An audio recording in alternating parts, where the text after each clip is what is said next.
చెప్పండి ప్రవీణ్ గారు, మీతోటి నేను రెగ్యులర్గా టచ్లో ఉంటా ఈ 46 జీవో పైన. ఏంది, నేను చాలాసార్లు ప్రజావాణిలో కూడా మీరు అర్జీలు పెట్టుకున్నారు. అదేవిధంగా కొంతమంది విద్యార్థులు కుమారాంటి దగ్గర, కొంతమంది ఇంక చాలా ధర్నాలు ఇవన్నీ చేస్తూ వస్తున్నారు. అసలు ఏం జరుగుతుంది 46 జీవోలు? అసలు మీ అందరికీ తెలుసు, గత 8 నెలల నుంచి మేము జీవో నెంబర్ 46 పైన పోరాడుతున్నాం.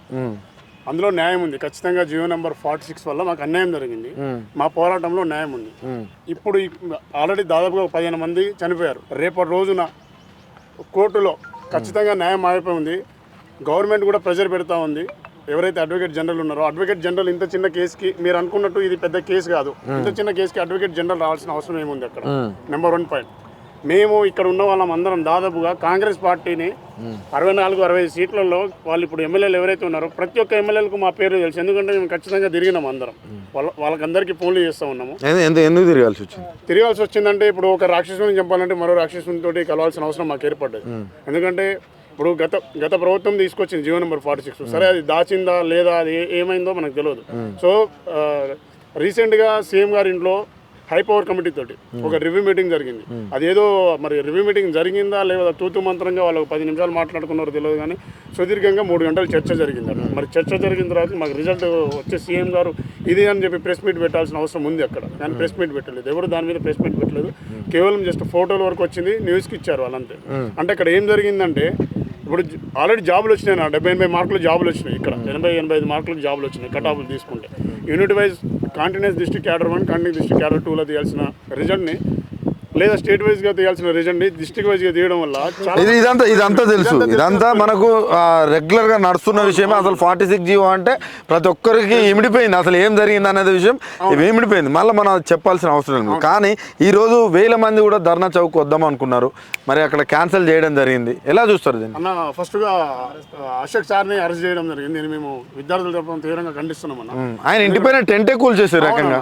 నిజంగా, ఎందుకంటే ఇప్పుడు విద్యార్థుల తరపున ఫస్ట్ నుంచి పోరాటం చేస్తుంది అశోక్ సార్ కానీ, ఎడిపోతే బల్మూరు వెంకటన్న, వీళ్ళు ఇలా కొంతమంది పోరాటం చేసిరు. మమ్మల్ని అంటే ఉసిగొల్పిరు అని చెప్పకూడదు, కానీ మన భాషలో చెప్పాలంటే ఉసిగొల్పినట్టే. మీరు వెళ్ళండి కాంగ్రెస్ పార్టీకి, తీర్మానం వల్ల కానీ మీరు వెళ్ళండి కాంగ్రెస్ పార్టీకి పనిచేయండి అని చెప్తే, మేమందరము మా ఊళ్ళలో బీఆర్ఎస్ పార్టీ అంటే గత ప్రభుత్వంలో ఉన్న కొంతమంది స్టూడెంట్స్ కానీ, వాళ్ళకి సపోర్ట్ చేస్తున్న స్టూడెంట్స్ కానీ, నాయకులతోటి వాగ్వాదాలు జరిగేది, కొట్లాటలు ఎన్నో జరిగినాయి అన్న. మాకు ఆ ఊళ్ళో ఉన్న యూత్ కొంతమంది అటు సైడ్ ఉంటే మేము కూడా వాళ్ళతోటి ఎగ్నెస్ట్గా ఫైట్ చేసి ఈరోజు గవర్నమెంట్ని తెచ్చుకుంటే, కనీసం జీవో నెంబర్ 46 బాధితులను ఒక్కరోజు కూడా సీఎం రేవంత్ రెడ్డి గారు కలిసిన పాపాన పోలేదు.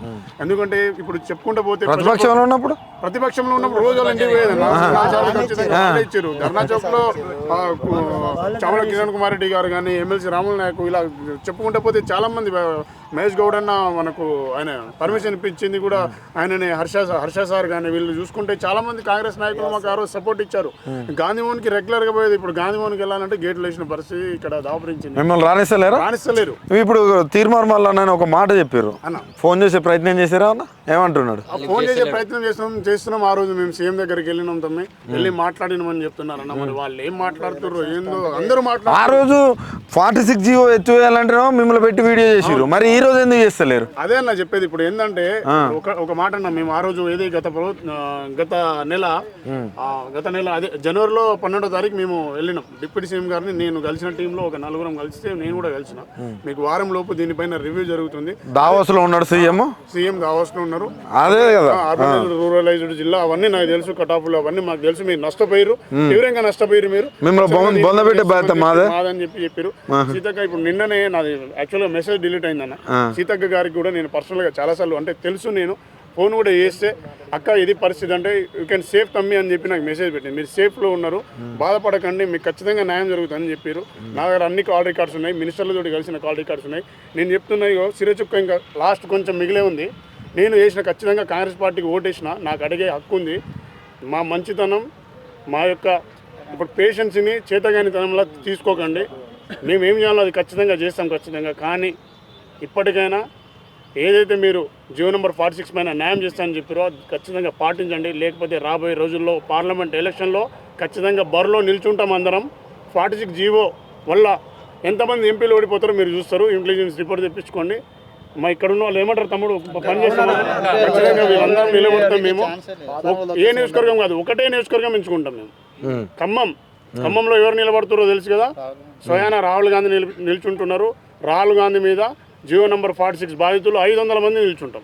500 నుంచి 1000 మంది నిల్చుంటాం. ఖచ్చితంగా మమ్మల్ని ఎంత ప్రలోభాలు పెట్టినా ఏం చేసినా ఎందుకు రాహుల్ గాంధీ నోటిపిస్తారా? ఖచ్చితంగా ఓటిస్తామన్నా. అన్నా నేను మళ్ళీ చెప్తున్నా, నేను కాంగ్రెస్ పార్టీకి పని చేసిన దాంట్లో ముఖ్యంగా పని చేసిన నేను అసలు చాలా అంటే చాలా కష్టపడి పని చేసిన. 4 ఎమ్మెల్యేలకు నా పేరు తెలుసు. 4 ఎమ్మెల్యేలకు నేను 4 ఎమ్మెల్యేలతో ఇమ్మటి తిరిగిన. ఇవన్నీ ఇప్పుడు మీడియా ముఖంగా నేను చెప్పదలుచుకోలేదు వాళ్ళ పేర్లు. ఖచ్చితంగా నేను పార్టీకి పనిచేసిన కాబట్టి అడిగే హక్కు నాకుంది. ప్రభుత్వంలో కాంగ్రెస్ కి అంతగానం 46G వాళ్ళు పనిచేస్తే మరి ఈ చెట్లలో ఉండాల్సిన పరిస్థితి ఏంది మీకు? ఆ రోడ్ల పైన లేకపోతే మంత్రులు ఇంటికి పోయో కలవడమో లేకపోతే ధర్నా చౌకుల ధర్నాలు చేసుకోవడమో పర్మిషన్ ఇచ్చి, కాకపోతే ఈ చెట్ల మధ్యలో ఎటు చూసినా చెట్లే అవపడుతున్నాయి. ఈ చెట్ల మధ్యలో ఉండాల్సిన పరిస్థితి ఇప్పుడు ల్యాండ్ ఆర్డర్ ఇష్యూ వస్తుందట.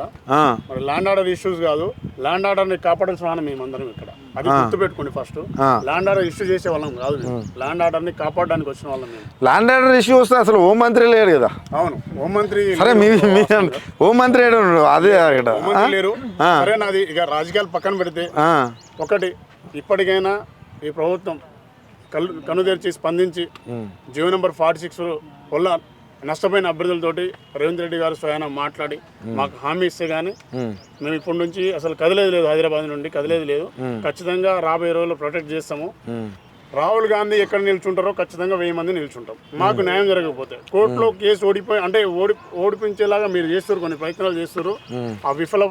ఆ ప్రయత్నాలన్నీ మీరు విఫలం అయితే న్యాయం మా వైపు ఉంది. కానీ ఎక్కడో చిన్న భయం, ఎందుకంటే మేము నిరుద్యోగులం అన్న, ఎక్కడో చిన్న భయం. ఎందుకంటే గవర్నమెంట్ తలుచుకుంటే ఏదైనా చేయగలుగుతుంది. సో అడ్వకేట్ జనరల్ రావాల్సిన పరిస్థితి ఆ జియో నెంబర్ 46 కేసులో అవసరం లేదు. కానీ ఎప్పుడు ఏ కేసులో రాని అడ్వకేట్ జనరల్ వస్తూ ఉన్నారు. కొన్ని మా వెనుక కొన్ని కుట్రలు జరుగుతూ ఉన్నాయని తెలుస్తూ ఉంది. కాబట్టి మేము ఎందుకు ఈ కేసు ఓడిపోయడం కోసం అడ్వకేట్ జనరల్ ఆపోజిట్ ఎందుకు మీ పైన ఇంత వివక్షత ఎందుకు అసలు? ఓకే, గొర్రె ఎవరిని నమ్ముతుంది? మీరు కషాయాన్ని నమ్మిరా? అదే గొర్రెలైన మరి అది పరిస్థితి. కాబట్టి ఖచ్చితంగా మా వైపు న్యాయం ఉంది. కోర్టులో కనుక కేసు ఓడిపోయేలా ఉన్నా లేదంటే మాకు ఎవరికి న్యాయం జరగకపోతే మాత్రం రానున్న రోజుల్లో 46 బాధితులు అంటే ఏందో చూపిస్తాము. ఉమ్మడి వరంగల్, నల్లగొండ, ఖమ్మంకి జరిగే ఎమ్మెల్సీ ఎలక్షన్ లో కూడా బరిలో నిల్చుంటాం. వస్తాడు కదా, ఎవరు వచ్చినా అక్కడ రేవంత్ రెడ్డి నిల్చుంటా కూడా ఖచ్చితంగా మేమైతే వ్యతిరేకంగా పనిచేస్తాము. లేదు, మాకు న్యాయం చేస్తే మేము ఏం చేస్తామో చూద్దరు. 16 మంది ఎంపీలను గెలిపించుకుంటారు హైదరాబాద్ వదిలేస్తే. సరే, అక్కడ ఎంఐఎం పార్టీ ఉంది కాబట్టి 16 మంది ఎంపీలను గెలిపించుకునే బాధ్యత మేము తీసుకుంటాము. లేదంటే 16 మంది ఎంపీలను ఓడిపించే బాధ్యత మేము తీసుకుంటాము. రాహుల్ గాంధీని ఖచ్చితంగా ఓడిపిస్తాము. ఇది మాత్రం ఖచ్చితంగా. ఎందుకంటే నేను నికార్సైన నిరుద్యోగిని, జియో నెంబర్ 46 వల్ల బాధ్యత కాబట్టి నేను నష్టపోయినా. నాకు మేలు చేయని పార్టీ నాకు అవసరం లేదు, నాకు మేలు చేయని ప్రభుత్వం నాకు అవసరం లేదు. ప్రజా ప్రభుత్వం అనిపించుకుంటారు కదా. సరే, మీరు అన్ని విషయాల్లో మంచి చేస్తారో చెడు చేస్తారో మేము చూస్తలేము. 46 విషయంలో నాకు న్యాయం జరగకపోతే మాత్రం రానున్న రోజుల్లో మాత్రం తీవ్ర పరిమాణాలు ఉంటాయి. ఖచ్చితంగా ఇప్పటికైనా న్యాయం చేయండి అన్న. దయచేసి మా జియో నెంబర్ 46 బాధ్యతలు అర్థం చేసుకో. వాళ్ళ ప్రభుత్వాన్ని టచ్ చేస్తే మానవ బాంబులు అయిపోయి వెళ్తారట కార్యకర్తలు. మరి మీరు ఇలా మానవ బాంబులు మేమే. మరి మేము మానవ బాంబు నువ్వు తయారు చేసినావు, అదే నీ మీదనే ప్రయోగిస్తే ఆ ఎఫెక్ట్ ఎట్లుంటుందో నీకు తెలుసు. కాబట్టి అది కొంచెం ఆలోచించి చేయాల్సిందిగా కోరుతున్నాను.